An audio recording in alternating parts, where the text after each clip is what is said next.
The APU is in the tail of the airplane. It supplies electrical and pneumatic power for normal airplane systems. An external APU control panel is on the nose wheel strut. The APU controls are on the overhead panel in the flight deck. The battery switch is also on the overhead panel.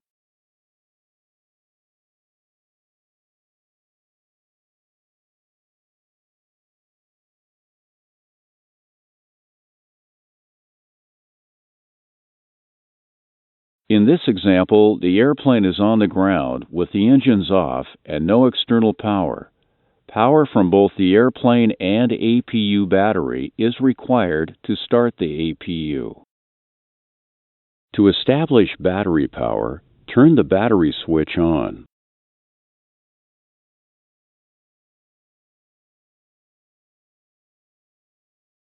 Following normal procedures, turn the standby power selector to auto before starting the APU.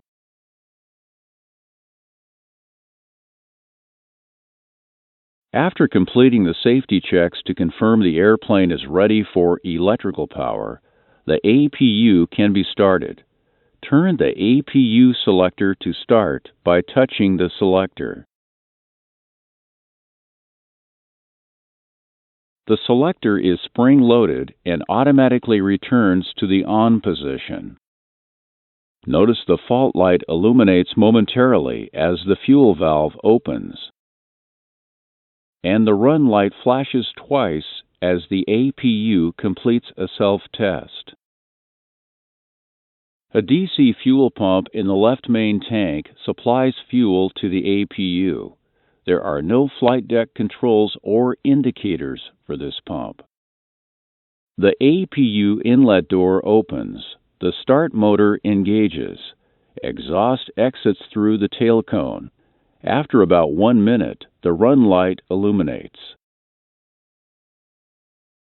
The APU generator is automatically connected to the main AC buses. With main AC power established, the left forward AC fuel pump provides fuel to the APU. The APU exhaust gas temperature, RPM, and oil quantity are indicated on the ICAS status page. With the APU running normally, the bleed air valve opens and pressurizes the pneumatic system. Bleed air is supplied for air conditioning or main engine start and other pneumatic components.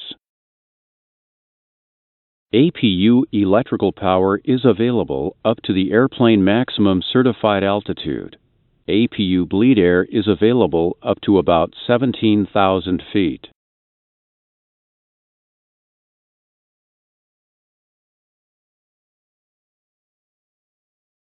Now, let's see what happens during an APU shutdown when the APU is supplying bleed air. Shut down the APU now. The APU bleed valve is signaled to close first. The APU continues to run for up to 2 minutes to cool. The battery switch must remain on until the run light extinguishes. This prevents loss of APU fire detection. During this cool-down period, the shutdown signal can be canceled by turning the selector to the start position momentarily. After the cool-down period is completed, the run light extinguishes, and the fault light illuminates to indicate the APU fuel valve is closing. The fault light extinguishes when the valve is closed.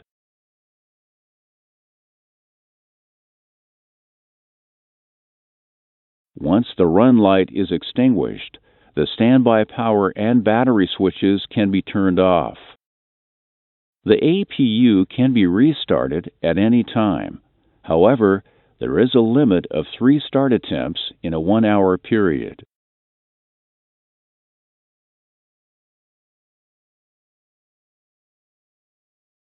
Next, you will see how to respond to two non-normal conditions. An APU fuel valve advisory message means the APU fuel valve is not in the commanded position. Notice the APU fault light illuminates along with the ICAS message. You should not attempt to start the APU in this situation. In this next non-normal situation, this advisory message means there is an APU malfunction and the APU automatically shuts down. After a fault shutdown, you can make one attempt to restart the APU. To reset the APU, position the selector to off, then on. If the fault light extinguishes, you may attempt one restart.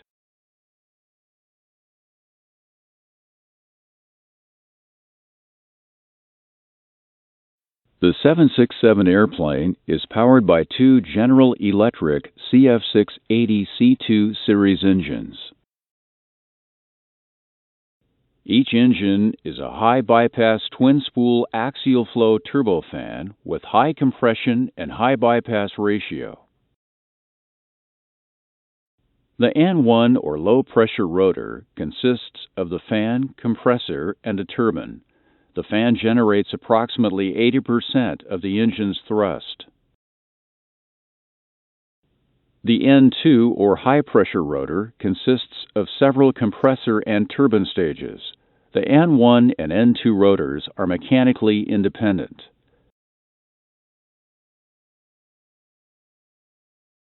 A bleed air starter motor drives the N2 rotor during engine start. After start, the N2 rotor drives the engine accessory gearbox. Each engine is equipped with a pneumatically actuated thrust reverser.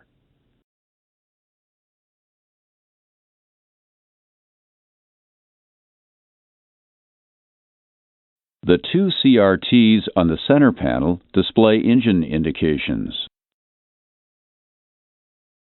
The primary indications appear on the upper CRT, along with engine secondary indications on the lower CRT.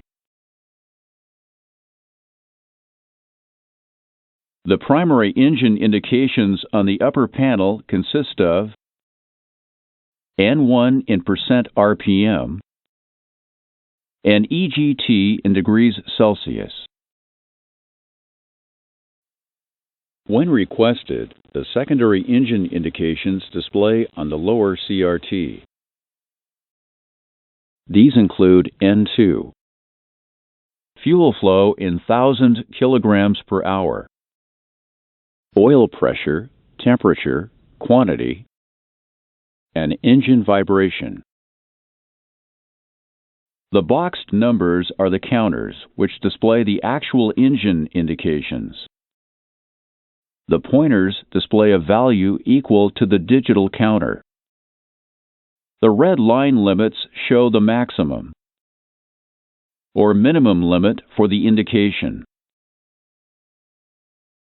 If a limit is exceeded, the digital readout, box, and dial turn red.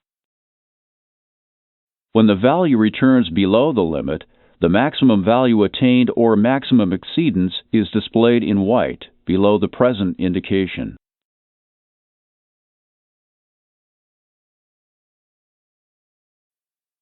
You can erase the maximum exceedance indication by pushing the maximum indication reset switch on the ICAS control panel.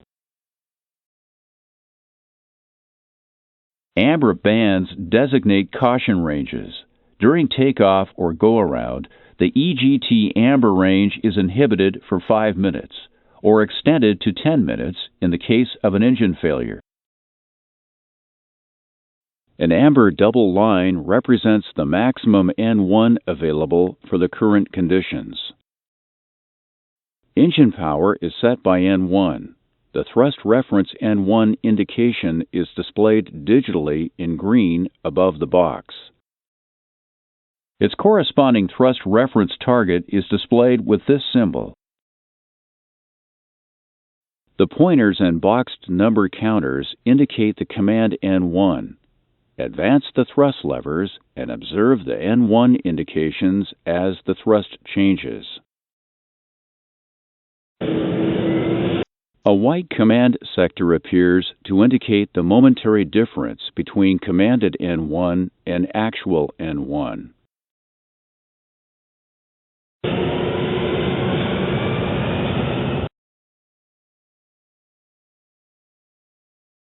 Next, we'll look at how ICAS responds to a CRT failure.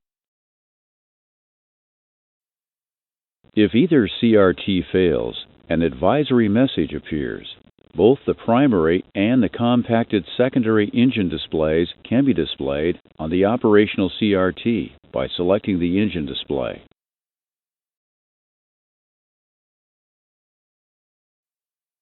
In the compacted mode, all secondary engine indications convert to digital form.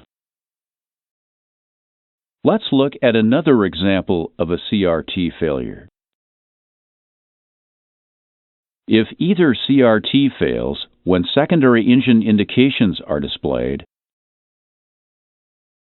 the operational CRT displays the primary and compacted secondary indications. Select the engine display switch to remove the secondary engine indications. If a secondary limit is exceeded when the secondary indications are not displayed, the corresponding portion of the secondary display is automatically displayed in digital form. In this example, the right engine oil pressure is an exceedance. If the exceedance has been corrected, you can remove the secondary engine oil indications by selecting the engine display switch.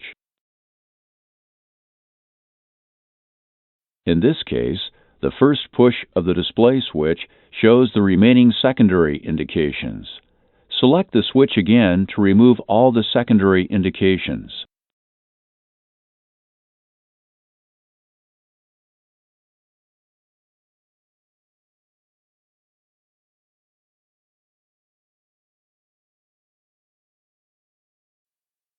The engine display switch is on the ICAS control panel. This switch controls the display of the secondary engine indications. The secondary data queue is visible on the upper CRT whenever secondary indications are displayed or should be displayed on the lower CRT. At your discretion, the lower CRT may display the secondary indications, or it may display only fuel flow. Pushing the engine display switch either removes or displays the secondary indications. Select the engine display switch to remove these indications.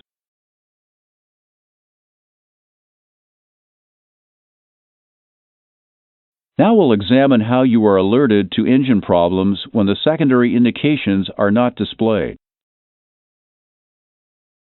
If the lower CRT secondary indications are blank, the affected indication automatically displays if a limit is exceeded.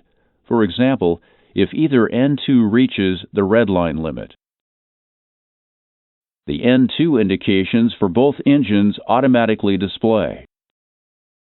The white number displayed below the counter is the highest value attained during the exceedance.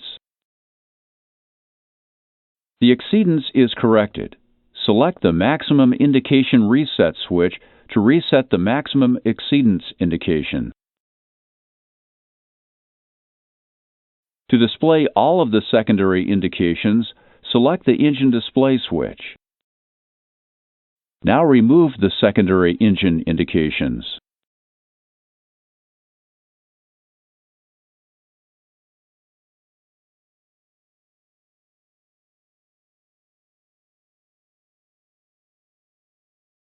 Next, we'll discuss the standby engine indicator. As a backup to ICAS, the standby engine indicator can display the primary indications and the N2 indication. The maximum engine limits are placarded on the panel. The engine indications display when the switch is on. Select the on position. The switch is normally set to the auto position. Select Auto.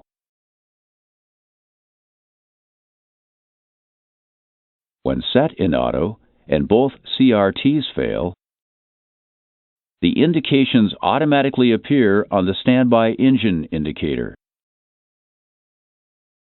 Next, we'll look at the electronic engine controller.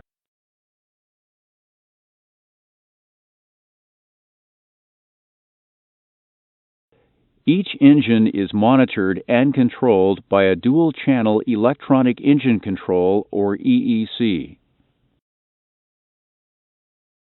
The EECs receive input from the thrust levers to control the engines. The thrust levers are positioned manually by the flight crew or automatically by the autothrottle system. The thrust management computer calculates the reference thrust indications. The reference thrust is based on existing ambient conditions and a particular thrust reference mode selected by the pilot on the Thrust Mode Select panel.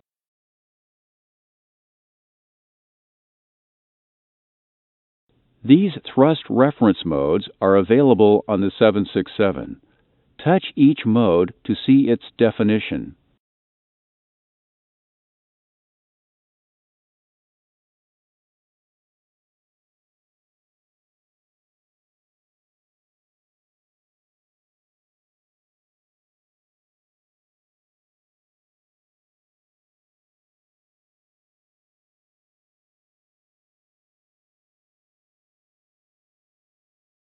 The controls of the EEC are located here on the overhead panel.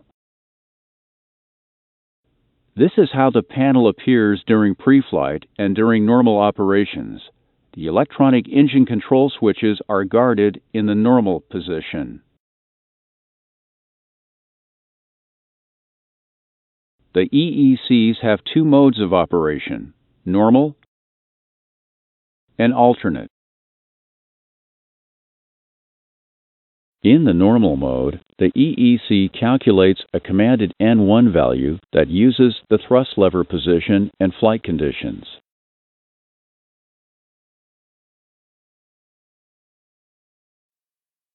The EEC compares commanded N1 to actual N1 and adjusts fuel flow to change engine speed until actual N1 is the same as commanded N1. The maximum allowable thrust available from the engine is continuously calculated and displayed by an amber line. Maximum rated thrust is always available in any phase of flight by positioning the thrust levers to the full forward position. Move the thrust levers to the full forward position.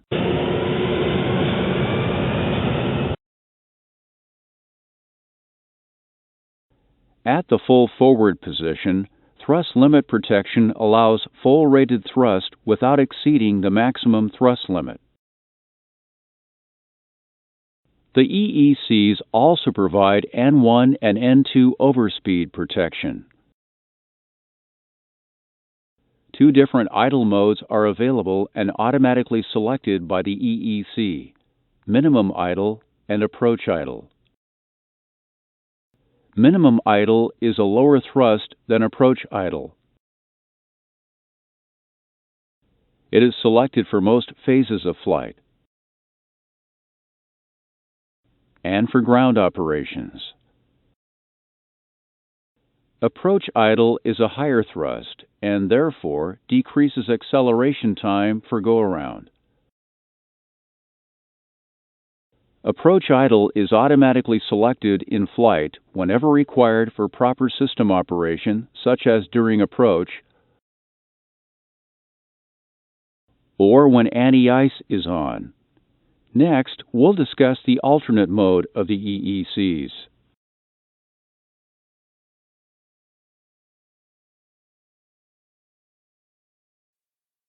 The EEC can operate in one of two alternate modes: soft or hard.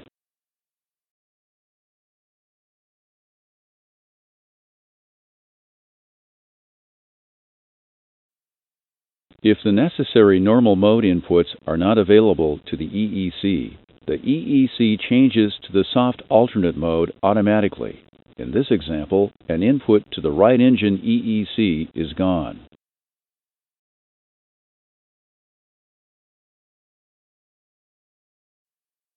The alternate light and the ICAS advisory message, Engine EEC mode, illuminates.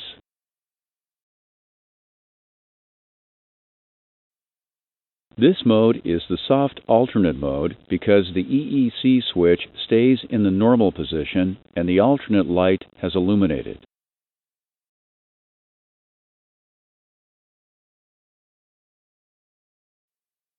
The EEC now uses the thrust lever position and locks in the current ambient conditions to calculate maximum N1 data.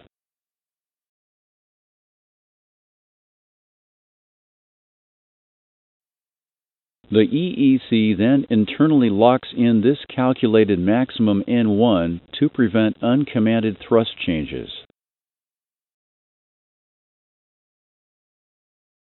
The hard alternate mode is entered when alternate is set with the EEC switch.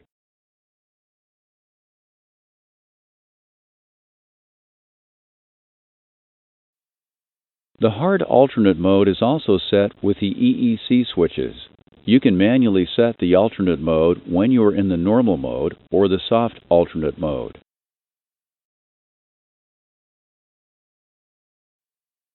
To control thrust in the hard alternate mode, the EEC uses thrust lever position with internal data.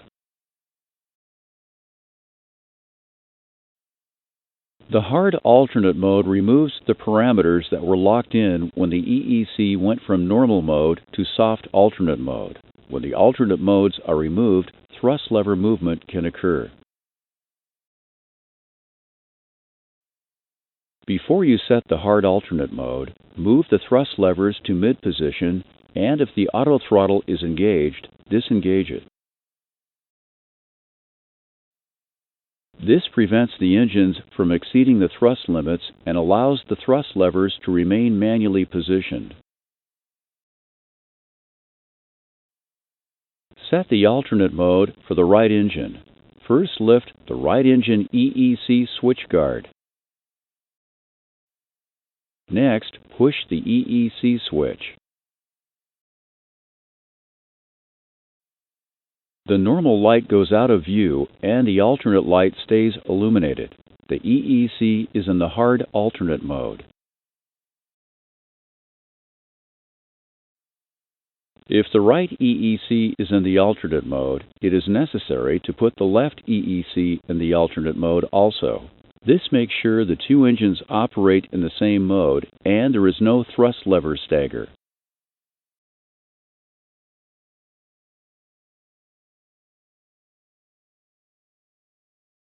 Let's look at some non-normal situations. Alternate mode has been manually selected on both EECs.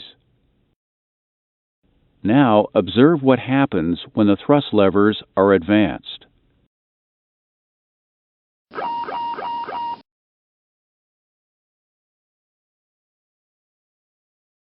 The ICAS caution message, Engine Limit Protection, displays if the thrust levers are positioned to command a N1 that exceed the maximum rated thrust.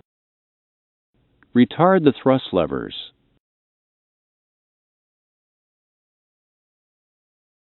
Another ICAS advisory message is Engine RPM Limit. It appears for the associated engine anytime engine thrust is being limited by N1 or N2 rotor speeds.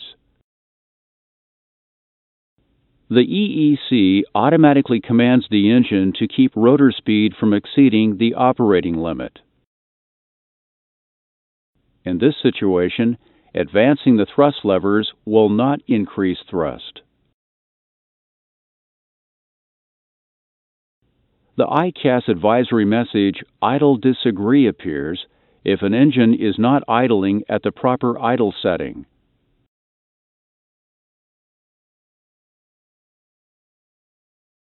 The indications for the engine oil system are displayed on the secondary engine display. Select the secondary engine indications to the lower ICAS CRT.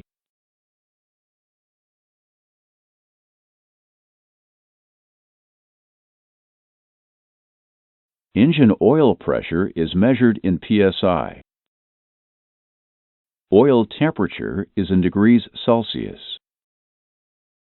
Oil quantity is displayed to the nearest liter. As with other engine indicators, if a sensor signal is not present or invalid, the respective indicator is blank. The operating limits for oil pressure and temperature are shown here in red. Oil pressure and temperature also display amber caution ranges. There is no minimum oil quantity limit displayed on the indicator. However, there is a white low oil quantity band.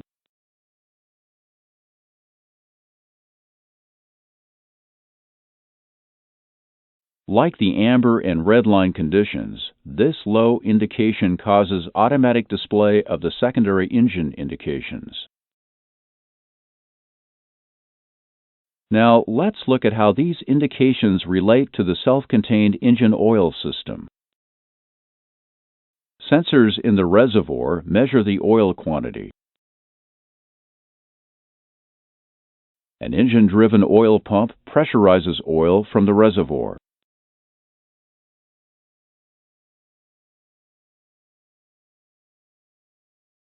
Oil pressure is measured prior to entering the engine.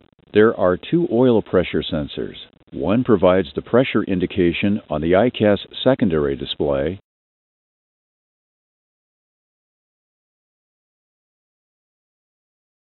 and the other provides the ICAS message and the oil pressure light.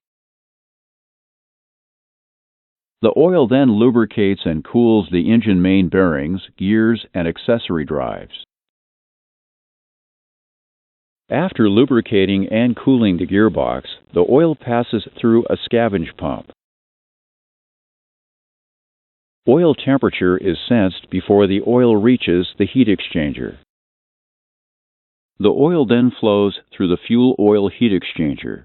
The heat exchanger cools the oil and also provides fuel heating to prevent fuel system icing. Solid contaminants are removed by the main oil filter. If the filter should become clogged, the oil will automatically bypass the filter.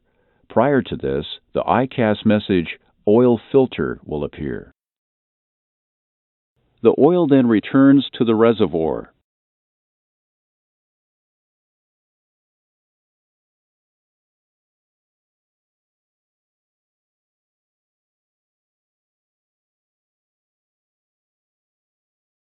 Controls for the engine fuel system are located here on the control stand.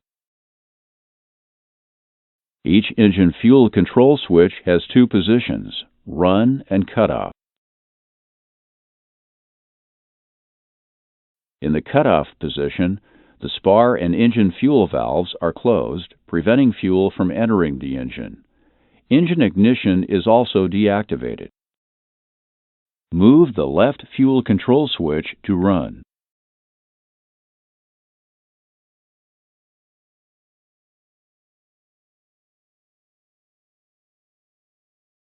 Positioning the fuel control switch to run opens the spar and engine fuel valves and activates ignition.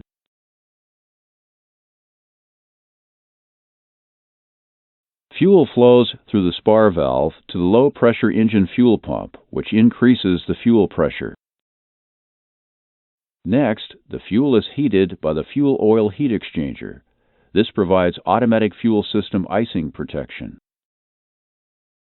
The fuel then passes through a filter to remove solid contaminants.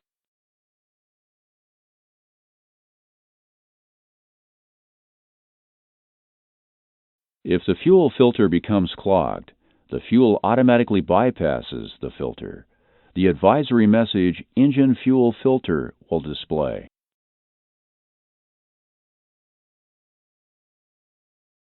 The high-pressure pump then adds additional pressure to the fuel as it enters the fuel control unit.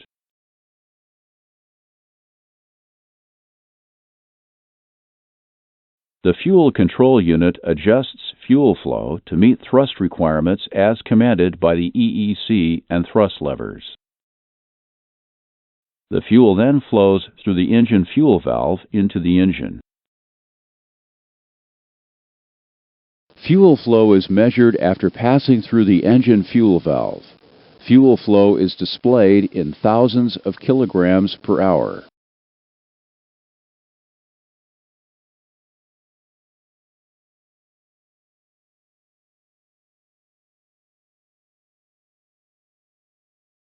The airborne vibration monitoring system monitors engine vibration levels to track rotor imbalance. The system determines which rotor is producing the highest vibration. The vibration level is displayed here in units. An annunciator indicates whether fan, LPT, or N2 is the source of the highest vibration. If the vibration source cannot be determined, BB vibration is indicated. BB vibration is the average vibration detected.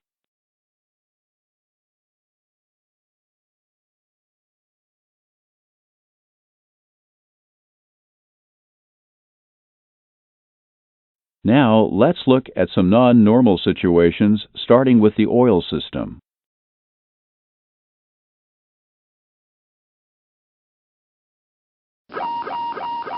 If oil pressure falls below the limit, the oil pressure light will illuminate and the ICAS message will appear. Low oil pressure is verified by observing the red indication on the secondary engine display, which is measured by a separate oil pressure sensor. Since engine damage or failure is possible, the engine should be shut down.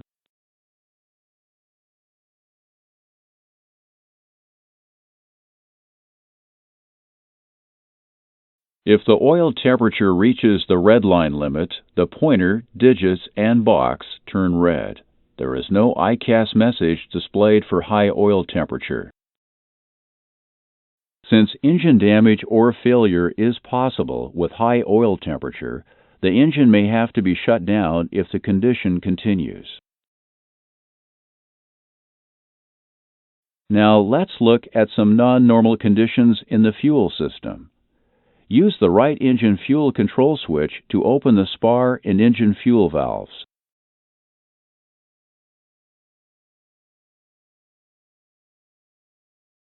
If a spar valve does not reach the commanded position,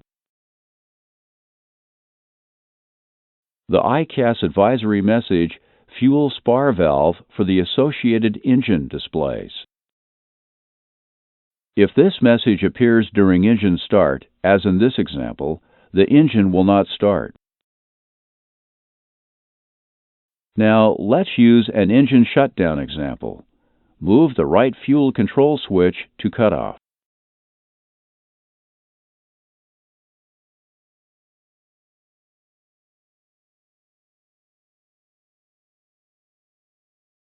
The engine fuel valve has failed to close. The engine will continue to run until the remaining fuel has been burned.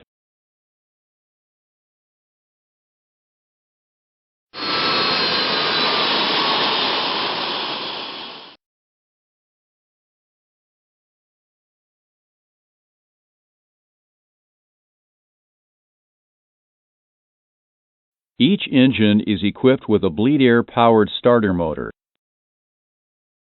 Bleed air can be provided from a ground air cart, the other operating engine, or the APU. Normally, starter air for the engines is provided by the APU. There are two control panels associated with engine starting. The engine start panel is located on the overhead panel, and the fuel control switches are located on the control stand. For pre-flight and normal flight operations, the start selectors are in the auto position. Prior to engine start, the fuel control switches should be in cutoff. Each engine has two igniters. The ignition selector selects a single igniter or both igniters. In the single position, the EEC alternates the igniter for each ground start. Normally, only one igniter is used for ground starts. Both igniters are used for in-flight starts or flame-out conditions.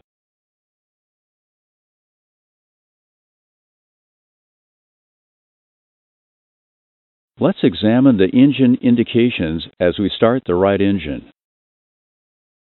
A red EGT start limit line is displayed anytime the fuel control switch is in cutoff or the N2 RPM is below idle. The line shows the maximum EGT allowed during start. Display the secondary engine indications.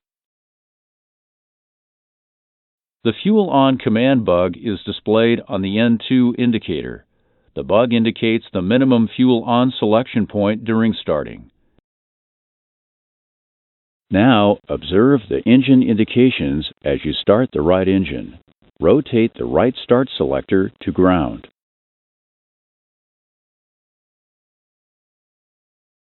Allow N2 to increase to above 20% or maximum motoring RPM.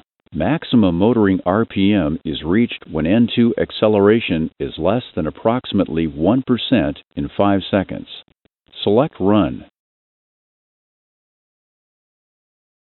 Selecting Run opens the spar and engine fuel valves and fuel flow begins. The selected igniter also is activated.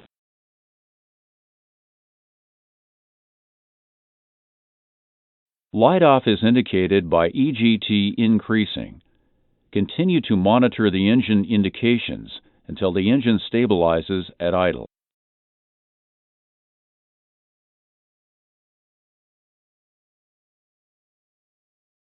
At approximately 50% N2, the start valve closes and the start selector returns to auto.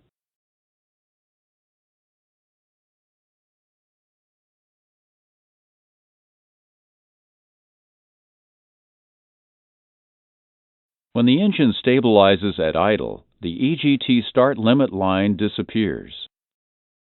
The engine is now stabilized at idle. The start sequence is complete. The other engine is started in the same manner.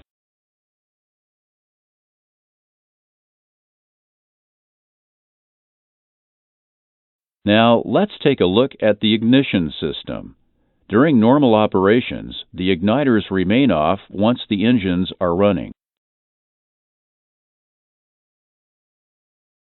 Whenever the selector is in the auto position, the selected igniter automatically energizes when the flaps are out of the up position, or when the engine anti-ice switch is on. Continuous ignition must be selected manually to prevent a possible flameout if heavy rain or severe turbulence is encountered. Selecting the continuous position activates the selected igniter continuously during engine operation. Select Continuous Ignition on the left engine. Select Continuous Ignition on the right engine.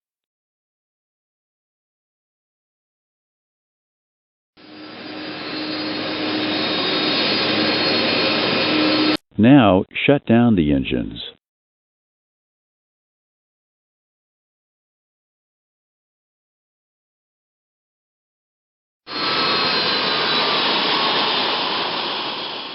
The spar and engine fuel valves close and ignition is deactivated.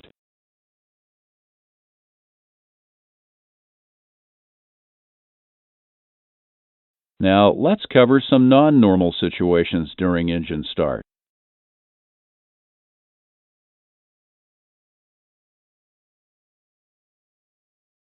If the start valve remains closed when commanded open, this ICAS advisory message displays.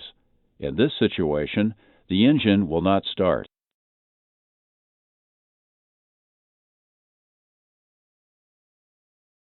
The fuel control switch is moved to cutoff if in the run position, and the start selector is moved to auto.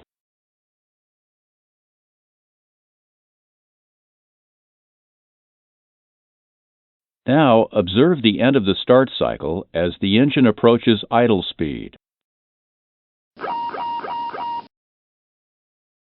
If the start valve does not close when it should, ICAS will display a caution message.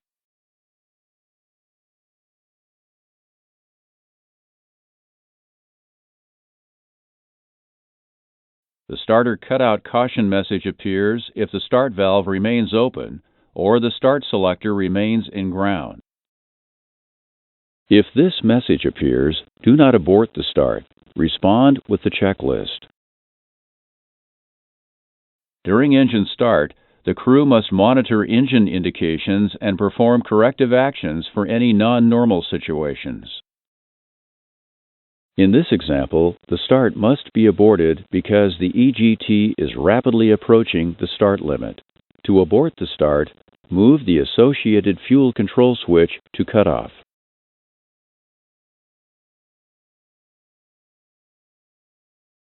Allow the engine to motor for 30 seconds to clear residual fuel and cool the turbine. Then close the start valve by moving the start ignition selector to auto.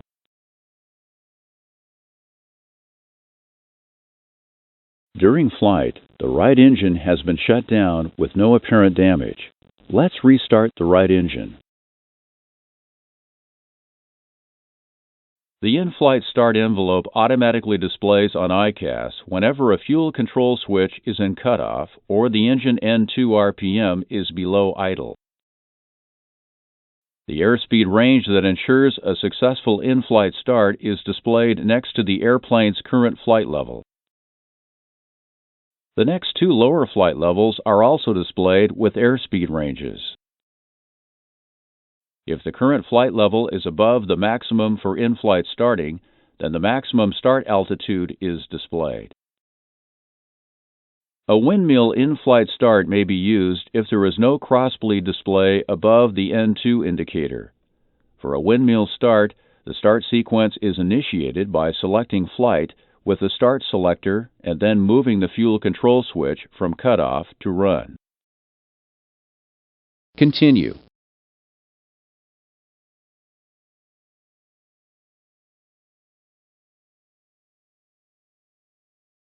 If a cross-bleed start is required, cross-bleed and a fuel on command bug display on the N2 indicator of the shutdown engine.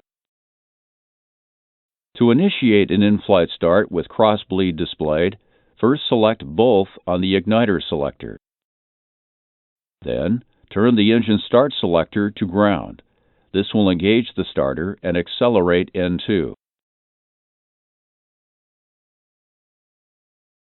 Then, when N2 exceeds the fuel on bug, the fuel control switch can be moved to run.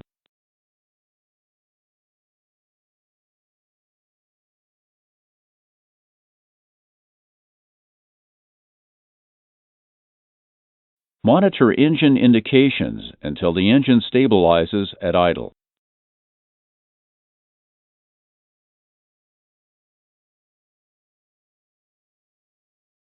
Now let's look at how the thrust management system produces a reference N1. The thrust management system receives inputs of airplane configuration, engine operation, and existing flight conditions. It uses this information to compute the reference N1 for each phase of flight and to generate autothrottle commands.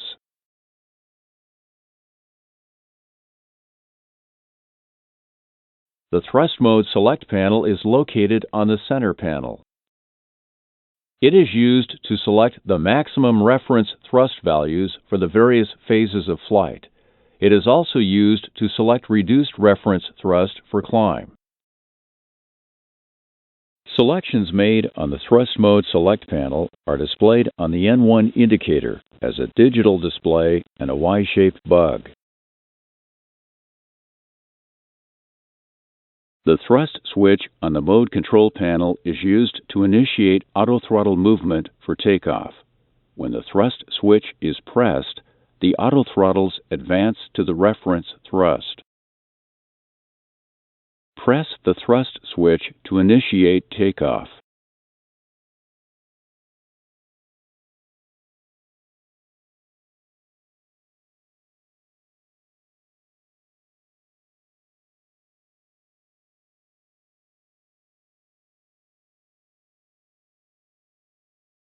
In flight, when the autothrottle is controlling speed, the Thrust Mode Select panel is not used to set thrust.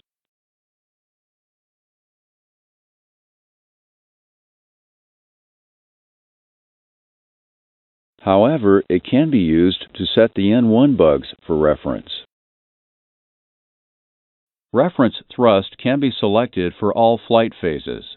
Touch the switches on the panel to see more information.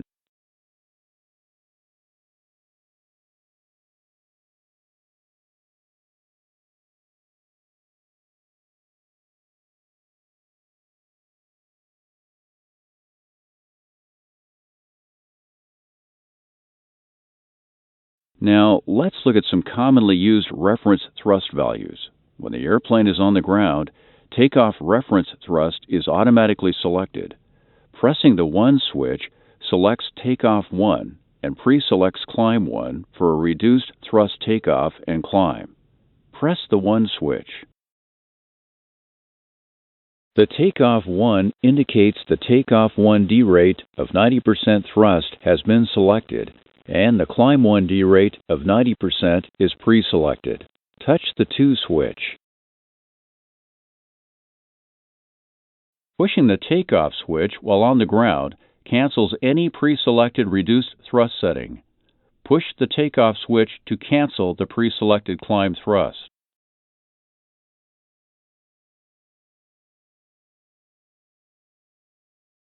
Now let's use the thrust management system and autothrottles to do a takeoff. Your dispatch analysis allows for a reduced climb thrust of Climb 1. Later, when the thrust switch is pushed, the autothrottle sets thrust to the reference thrust setting, in this example, full takeoff thrust. Climb thrust can be reduced while in the climb phase of flight. Push the thrust switch. After takeoff, selecting a pitch mode automatically selects climb thrust. Push the flight level change switch. The reference thrust changes to climb. Now reduce climb thrust to Climb 1. The reference thrust changes to Climb 1. With the autothrottle engaged, thrust is reduced from takeoff thrust to 90% of maximum climb thrust. Now reduce climb thrust to Climb 2. Climb 2 is now the selected climb thrust. It is 80% of maximum climb thrust. To cancel an active reduced climb mode, push the associated reduction switch. In this example, Climb 2 is active. So to cancel Climb 2 and return to maximum climb thrust, push the 2 switch again.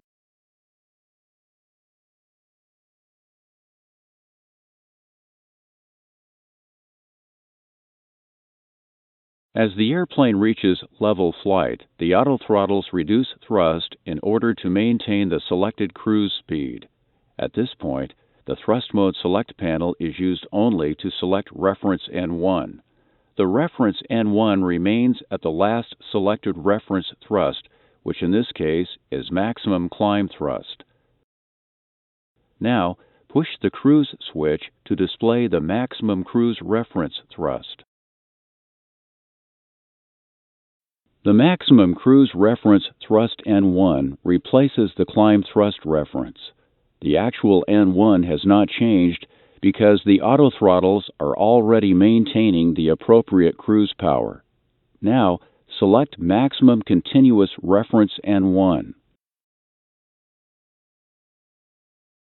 Maximum Continuous Reference N1 replaces the cruise reference N1. The actual N1 remains at the appropriate cruise power setting. Now, let's find out what go-around reference thrust is. Push the Takeoff Go-Around switch. Pushing the Takeoff Go-Around switch while airborne displays the go-around mode and reference N1 for go-around thrust.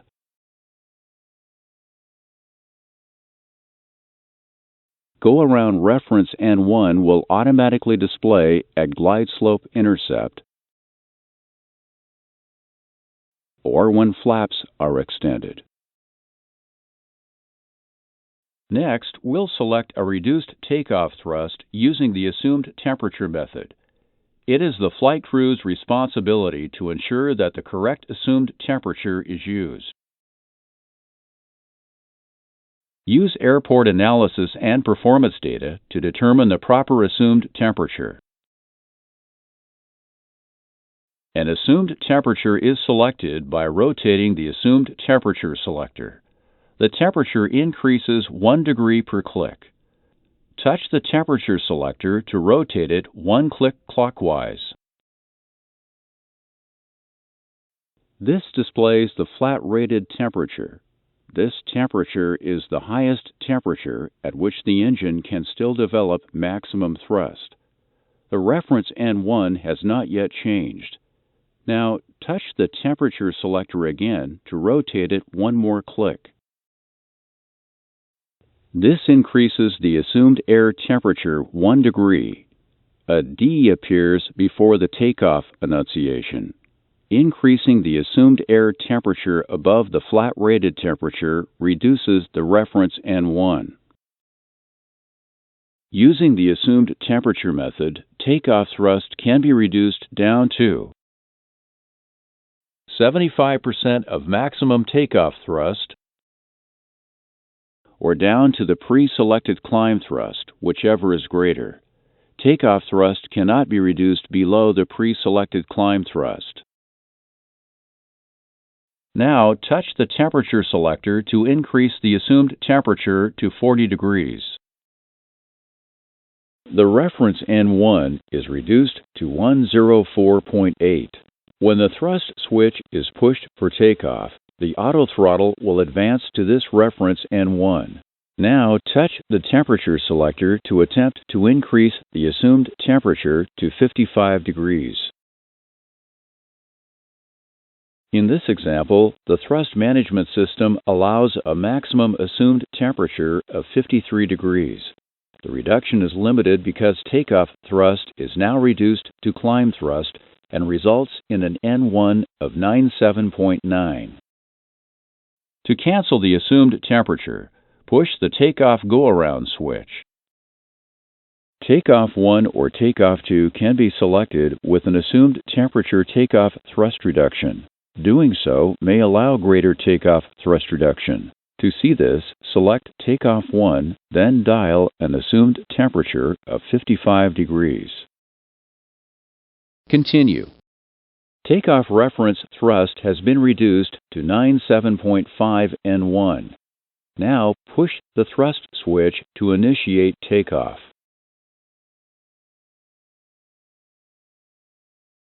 Select Flight Level Change. The pre-selected climb thrust is selected after becoming airborne. In this example, the airplane climbs at Climb 1, which results in an N1 of 87.1.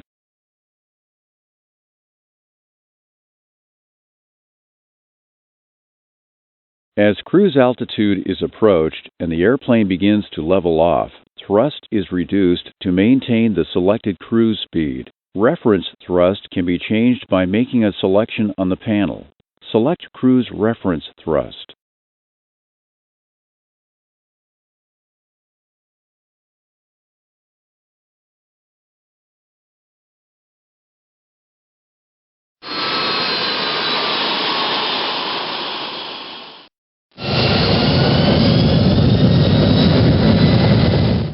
Each engine is equipped with a thrust reverser system which redirects fan air to produce reverse thrust.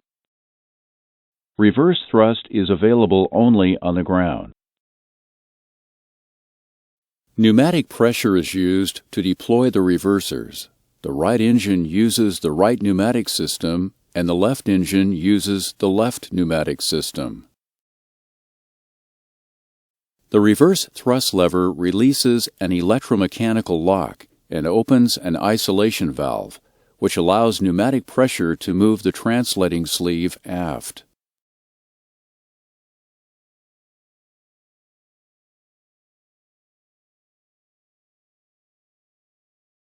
Blocker doors redirect fan air through fixed cascade guide vanes.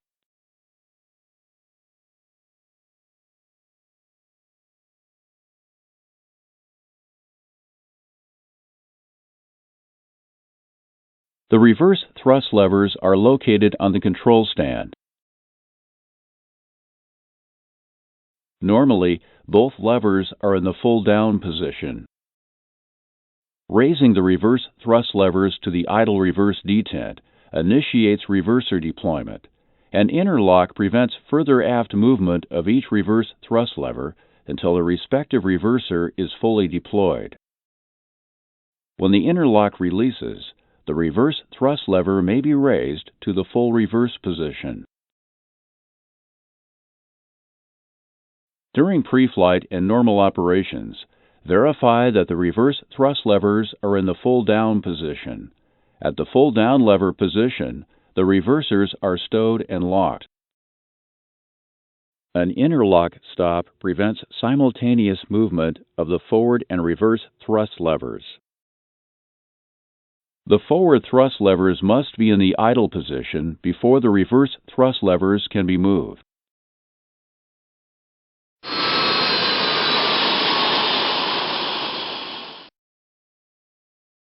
Raise the reverse thrust levers to the idle reverse position.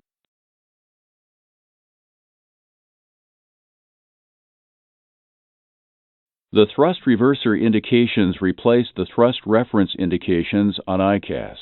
The indication is amber, while the respective thrust reverser is in transit. When the translating sleeve is fully deployed, the amber thrust reverser indication changes to green. Raising the reverse thrust levers to the idle reverse position does two additional things.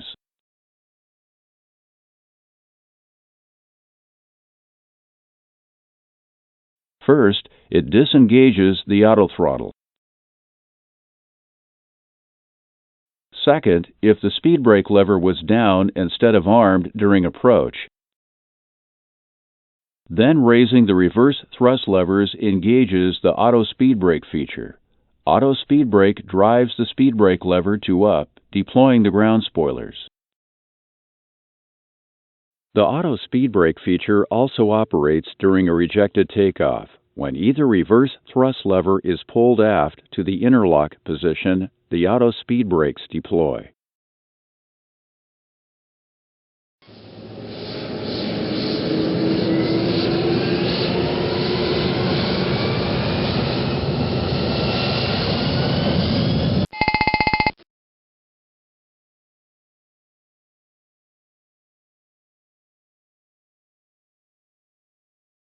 When the reverse thrust indications are green and the reverse thrust levers are in the idle reverse position, the engines are at idle reverse thrust. Now raise the reverse thrust levers to the full reverse position. Thrust limits are automatically controlled by the EEC when operating in reverse thrust mode. By 60 knots, initiate movement of the reverse thrust levers to reach idle reverse by taxi speed.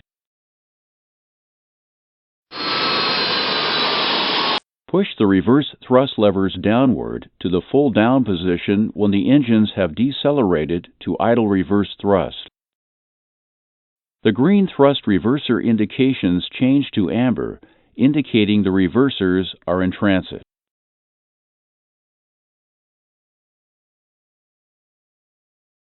The thrust reference indications replace the thrust reverser indications when the reversers are stowed and locked. Once the reverse thrust levers are in the full down position, the forward thrust levers can be moved. Next, we'll look at some non-normal conditions.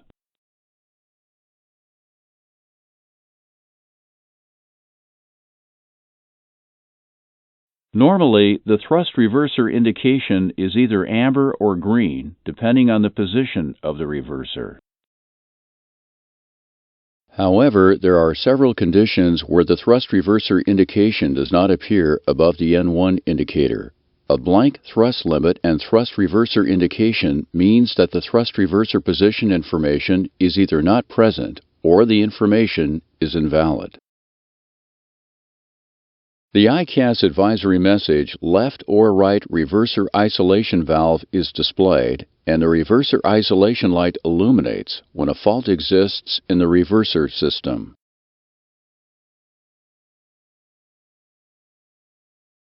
If a problem occurs during deployment of the reversers, the affected reverse thrust lever is blocked by the interlock at the idle reverse position, preventing the application of reverse thrust. In this example, the right engine thrust reverser has not fully deployed. The right reverse thrust lever cannot be raised beyond the idle reverse position.